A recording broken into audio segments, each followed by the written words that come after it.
Yeah, thanks, Comrade Alex. Let me also welcome members of the media and also express our appreciation for sacrificing your holiday and part of your long weekend in order to be here. The annual Augmented Central Committee of the SACP met on the 14th and 15th of December in Johannesburg. In addition to elected Central Committee members and provincial SACP secretaries and chairpersons, the Augmented Central Committee includes delegates from the SACP's districts and an expanded Young Communist League of South Africa representation. Held towards the end of each year, this strategic planning session provides the SACP with the opportunity to review the past year and to prepare for the coming year, which in this case will be an eventful year with the SACP's 5-yearly elective National Congress that will be held from the 10th to the 15th of July 2017, as well, of course, as the critical ANC National Conference scheduled for the end of 2017. Next year also marks the centenary of the Great October Socialist Revolution that occurred in Russia in 1917.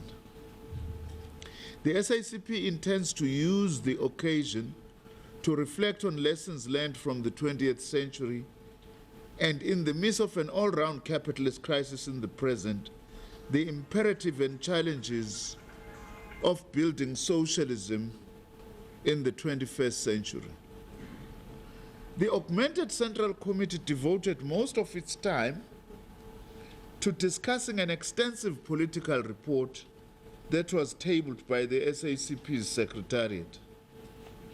The report noted that the national democratic transformation process, opened up in 1994, is now on dangerous terrain.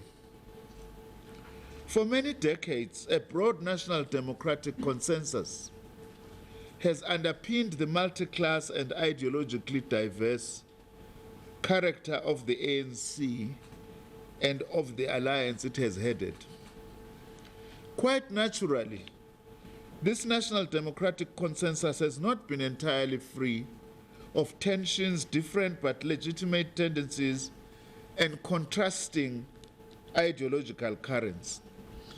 This consensus has now eroded dramatically, the SACP is of the view, over the recent past, with the emergence of a reckless conservative populism within the movement.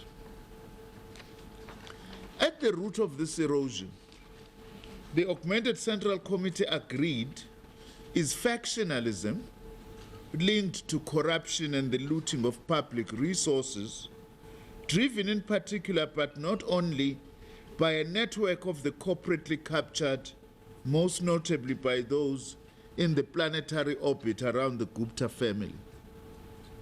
Corporate capture of key parts of the state and of key personalities has resulted over the past 2 years in extremely worrying developments, including indications of a shadowy parallel state that operates outside of cabinet discipline and beyond answerability to parliament, or even the formal structures of the ANC, let alone the broad South African public.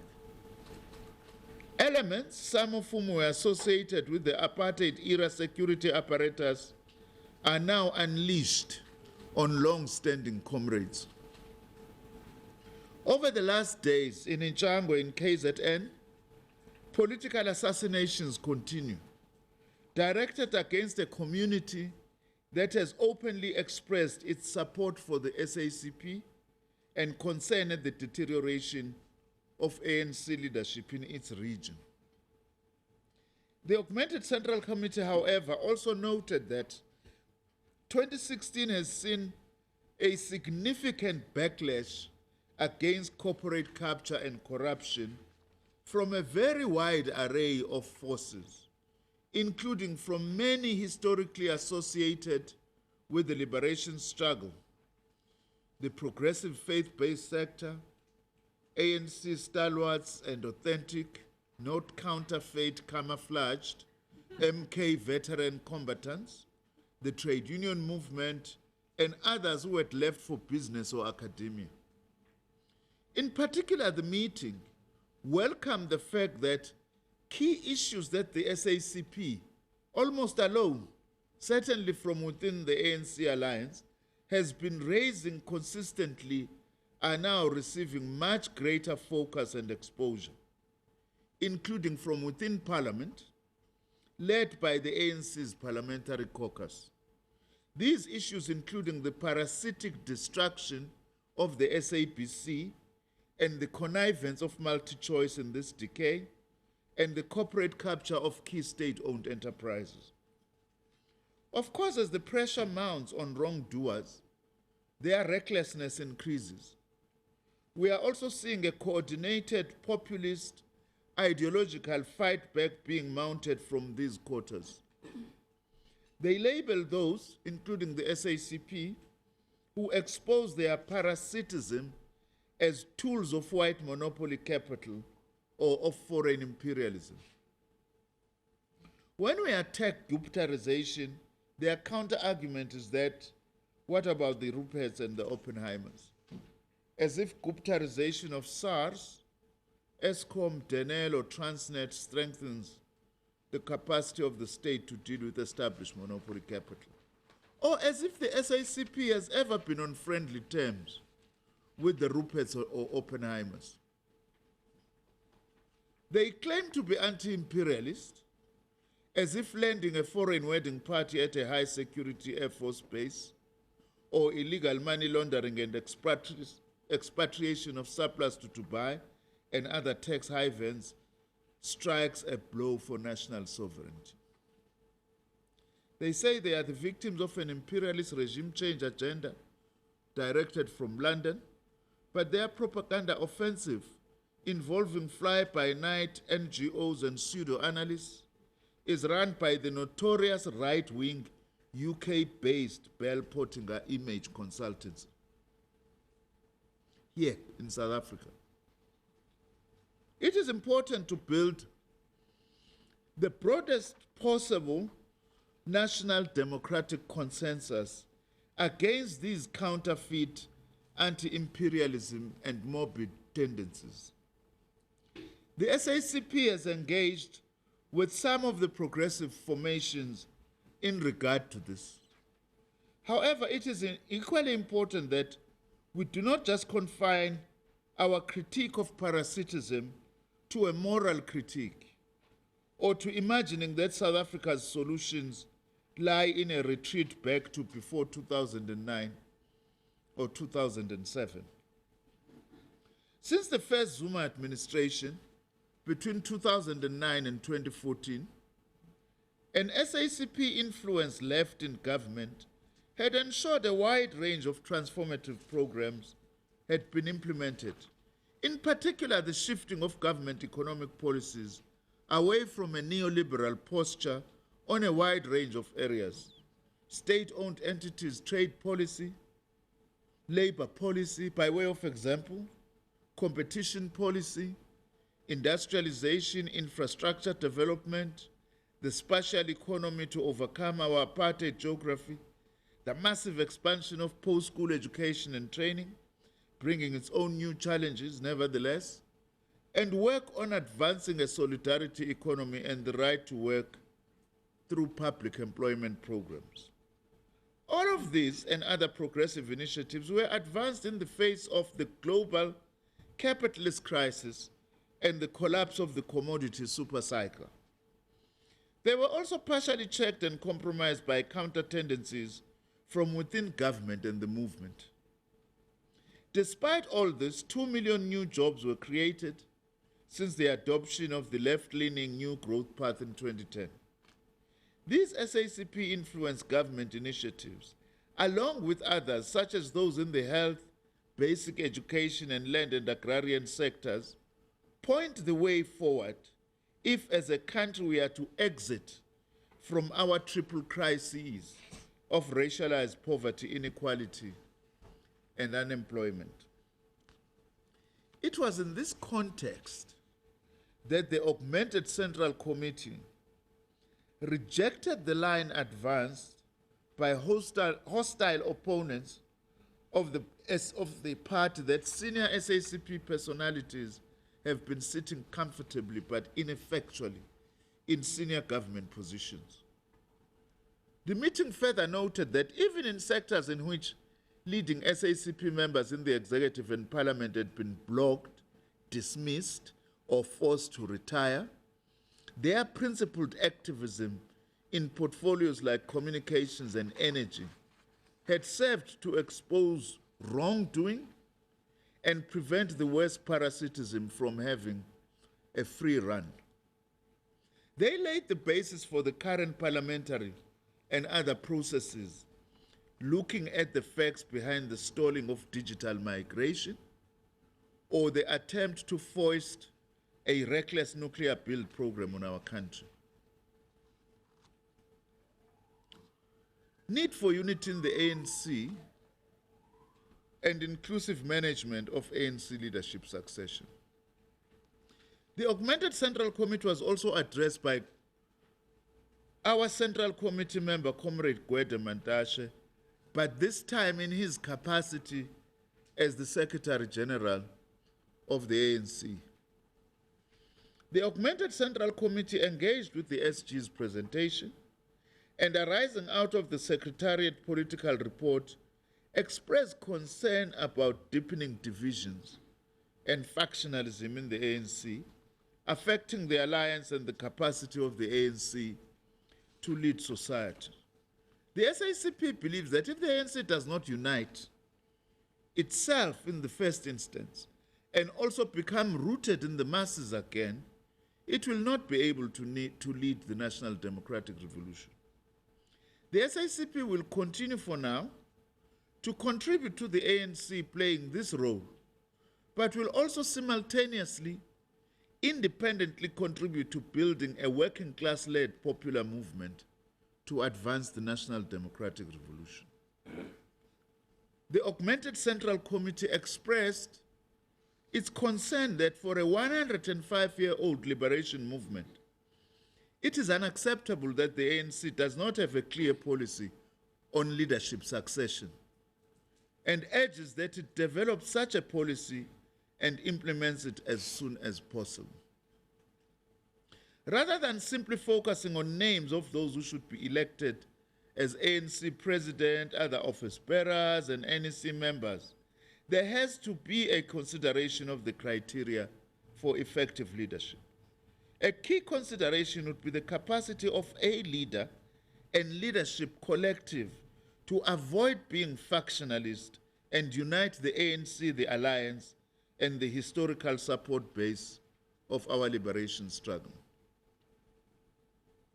The augmented Central Committee took further the discussion on the SACP and state power, including the possibility of contesting elections on our own, as part of the ongoing discussions leading to the SACP's July 2017 4th Congress, at which decisions will be taken. The meeting reaffirmed that the SACP seeks to establish democratic working class power over the state and will engage in new ways of doing this that are being raised in the discussion documents currently being finalized for our 14th National Congress. It is at this Congress, after discussion at branch level, that decisions will be taken on the SACP contesting elections as part of our strategy on state power, which is inextricably linked to and must be buttressed by democratic popular power. Among the issues that would need to be clarified at the 14th Congress include the following. How will SACP taking part in election on its own advance the national democratic and socialist struggles? If the SACP takes part in elections on our own, would the SACP still be part of the alliance? If so, how would the alliance be reconfigured if the SACP or the alliance remains intact? Because we are strongly of the view that the manner in which the alliance has been functioning over the next 22 years need a radical review. If the SACP is not part of the ANC-led alliance, who would it ally with? How would contesting elections relate to the broader popular front the SACP seeks to create? The SACP will engage with its alliance partners, as well as a range of other progressive formations, on these and other relevant issues in the lead up to its 14th Congress and beyond. SACP will work towards trade union and worker unity. The SACP is committed to assisting our ally, COSATU, in every possible way to rebuild and become a formidable force again in these unique and especially challenging times. My apologies. But cheers to that task. Cheers. The SACP believes that COSATU has made significant progress in the recent period under very difficult circumstances, but there is still much to do. The SACP and COSATU share a commitment to building a radical and militant working class movement. For the SACP, this will require, in the first instance, the deepening and protection of our relationship with COSATU. The SACP needs to pay close attention to helping to rebuild COSATU's industrial unions and expanding into unorganized areas. The SACP has renewed its commitment to extend its work and engagements beyond COSATU and seek to reach out to all organized workers. This will also help to contribute towards the one country, one federation aspiration. The party believes that there is much more that unites than divides workers across the different unions and federations.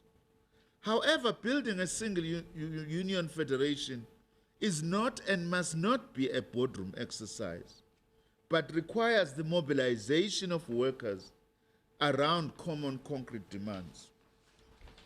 For example, there are common aspirations of workers across federations and unions, like fighting against labor brokers and casualization, the transformation of the financial sector to invest in job-creating activities, the industrialization of our country, and growing the productive sectors of our economy, including building worker cooperatives.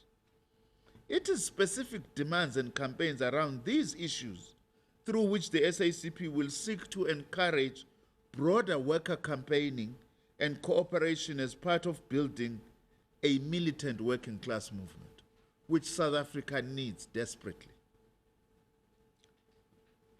Another important matter around which to mobilize organized workers is that of fighting the parasitic bourgeoisie and rolling back its capture of the state and state-owned entities. This is a campaign that has not been taken up by any of the unions, both inside and outside COSATU, and yet it poses one of the most serious threats to transformation and defending workers' gains. Those interested in the corporate capture of the state are also targeting the capture of the very unions organizing in the sectors of the state they are interested in. Bafuna ukuyithenga kwazona le nyunyana ezigqugquzela kule inkampani zikahulumeni neminyango kahulumeni la befuna ukweba khona. The SACP will revitalize, resource and strengthen the SACP's Trade Union Commission. This commission will develop a nationally coordinated program to strengthen our bilateral relations with COSATU and all its affiliates, as well as to reach out to all organized workers and their unions, especially those likely to accept a minimum program of action to defend workers. We welcome the decision of the social partners at NEDLAC to agree on the principle of a national minimum wage. We feel that negotiations should continue on the amount. The minimum wage, as far as the SACP is concerned, also needs to be linked to an effective, comprehensive social security system for the working class. Increasing securitization of the state. The SACP once again draws attention to the intense factionalization, narrow politicization, and increasing corruption in some of the state security agencies. The most recent example of which is the bogus charges against Comrade Robert McBride and his colleagues. And of course, the bogus charges that were subsequently dropped against the Minister of Finance. In the lead up to the ANC's 2017 National Conference, this is likely to increase. It is clear that the state security agencies have themselves become a threat to national security, at least some of them.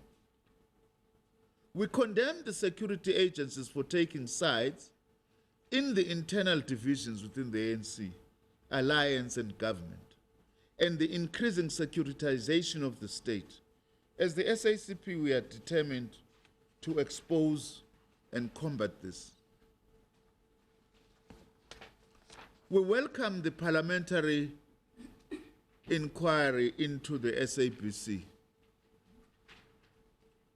We congratulate the ANC, especially the ANC caucus, on initiating this parliamentary inquiry, which we believe will contribute to rebuilding the confidence of the people in the ANC and Parliament. As the SACP has long been saying, virtually we have been alone, by the way, on this matter. The SAPC is utterly dysfunctional and corrupt, as is being glaringly revealed by the long overdue Parliamentary Ad Hoc Committee inquiry into the SAPC. We want to see decisive action taken against those responsible for this, including criminal prosecution. MultiChoice and NASPERS have played a major role in the crisis in the SAPC, and we believe that the parliamentary inquiry needs to call Mr. Koos Becker and Mr. Imtiaz Patel to answer for their part in this. As we have repeatedly said, we believe that they have unduly influenced the Department of Communications' approach to the set-top box policy in order to retain MultiChoice's 98% monopoly of the paid TV sector. That is where monopolies tend to be abusive, using their monopolistic power and influence to further accumulate and enrich themselves. This is a classic case of that. This is against ANC policies that would have transformed the sector and benefited new emerging entrepreneurs. We also believe that the parliamentary inquiry should consider recommending the scrapping of the illegitimate MultiChoice SAPC agreement. Now, for parliamentary inquiries into state-owned entities, the Augmented Central Committee was very strong on this matter, that in view of the dysfunctionality, mismanagement, and widespread corruption allegations in key state or corporations, we urge that Parliament carries out inquiries into Eskom, Transnet, Denel, Petro SA, and the South African Airways. Official inquest into the assassination of our late General Secretary, Comrade Crisane. The Augmented Central Committee endorsed a proposal to campaign for the reopening of an official inquest into Comrade Crisane's assassination. The SACP will consult with the Hane family and explore a legal route to follow in this regard. We will also campaign through political action And through our 2017 commemoration of Comrade Chris Hani's assassination, we will dedicate that to demanding the inquest. The SACP will also continue to oppose parole for Janusz Walush, one of Comrade Hani's murderers. In fact, he was the person who shot him. We believe that he and his convicted late co-conspirator, Clive W. Lewis, did not make a full disclosure of the circumstances surrounding the assassination. For instance, the SACP noted recently contradictions between Walush's position and the so-called W. Lewis posthumous disclosure of the circumstances around which Comrade Hani was assassinated. W. Lewis died an unrehabilitated, convicted murderer who believed apartheid was the right policy for South Africa and that Comrade Chris Hani had to be killed. Now, we've been accused here, even sometimes by some of our comrades, to say that, why aren't we letting off this matter? We want to say that we have let off Comrade Chris. Comrade Chris is gone. We have accepted that. But we can't allow the truth to go as well. We need the truth so that in future, such assassinations do not take place. And also, this is part of what we are concerned about as the SACP, that we have not followed up things that were exposed by the Truth and Reconciliation Commission around the assassination, murder of many of our activists, which has gone unchallenged. We think that our government or the criminal justice system has not done enough on this score. The SACP is also going to be developing policy on nuclear energy as part of the energy mix. This area is crucial, this area of energy, in the transformation of our economy. The SACP will further consider the energy mix for our country and the role and place of each of the components, including nuclear energy. The SACP will finalize policy on this matter of crucial importance at our 14th Congress. The SACP is very concerned about the perceptions of corruption and secrecy surrounding the government's proposed nuclear project, and we call on government to be as transparent as possible and for Parliament to play its full role to ensure this and to have the confidence of our people in this process. Campaign on water. South Africa is a water-scarce country, and this resource is vital for our livelihoods, as well as a critical input into the economy. The sector is faced with huge challenges, including the threat of mining acid to our water resources. Water has very big projects in the pipeline, primarily the building of dams, and these are a target of tenderpreneurs. We need organization and mobilization to ensure that these funds are not wasted or siphoned off. The SACP also needs to contribute to campaigning around how to save water and to encourage South Africans to save water. We want to be part of that campaign.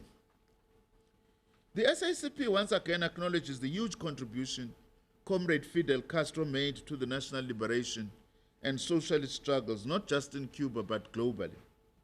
He had a huge impact on our struggle and many other struggles on our continent. The SACP sent a delegation to his funeral, and they were overcome by the outpouring of love for him by Cubans and the deep commitment of the Cuban people to their revolution. The SACP conveys its heartfelt condolences to the Cuban people, revolutionaries everywhere, and to Comrade Castro's family. Hamba kahle, Comrade Fidel, adios. Adios. Comrade Fidel incidentally said, no school, no road, no clinic, no hospital, no building, nothing must be named after him. And no statue of Fidel Castro must be built. Not only that, he said that must go and be made into a law in Cuba's National Assembly. What an example that we need to be emulating as political activists in a country like ours. The SACP is to convene an imbizo and conference of commissars to encourage national unity to address the country's challenges. The SACP is aware of the many economic, political, social, and other challenges that confront our country and how concerned people are about this. This is reflected in the current terrain in which all manner of regressive social phenomena have sprouted. Violence against women and children, xenophobia, the spread of happy-clappy evangelism, including all manner of Quakery and fake prophets of doom, the resurgence of identity politics, including in rural areas, a resurgence of ethnicity, and even renewed life being breathed into narrow Africanist and chauvinist and black consciousness discourses and so on. More than ever, the ANC-led alliance is required to give leadership and unite the country to address these challenges. The SACP urges the ANC to play its full role in this regard. For our part, the SACP will, before our July 27 Congress, convene a national imbizo to bring together a range of the mass democratic forces to discuss the challenges facing our country, to discuss our discussion documents to Congress, and consider ways to address the other challenges we are talking about. We firmly believe that a revitalized mass democratic movement led by the working class and its allies can triumph over these obstacles. It is the ANC-headed alliance, provided we unite and become rooted in the masses, that can lead a new process of accelerating the national democratic revolution, and also to give hope to the overwhelming majority of the workers and the poor of our country. But at the same time, the SACP needs to build a working class-led popular movement in preparation for increasing leadership role in the national democratic revolution. On the 55th anniversary of Umkhonto weSizwe, today is the 55th anniversary of Umkhonto weSizwe, the joint armed wing of the SACP and the ANC, and we convey our revolutionary greetings and warmest good wishes to those who were part of it. We also acknowledge the many, many gallant fighters of Umkhonto weSizwe who gave their lives for the cause of national liberation. Finally, the SACP wishes to convey its good wishes to the workers and the people of our country over the festive season. We urge all South Africans to drive safely on the roads and to have safe lives during this period. Thank you very much. Thank you.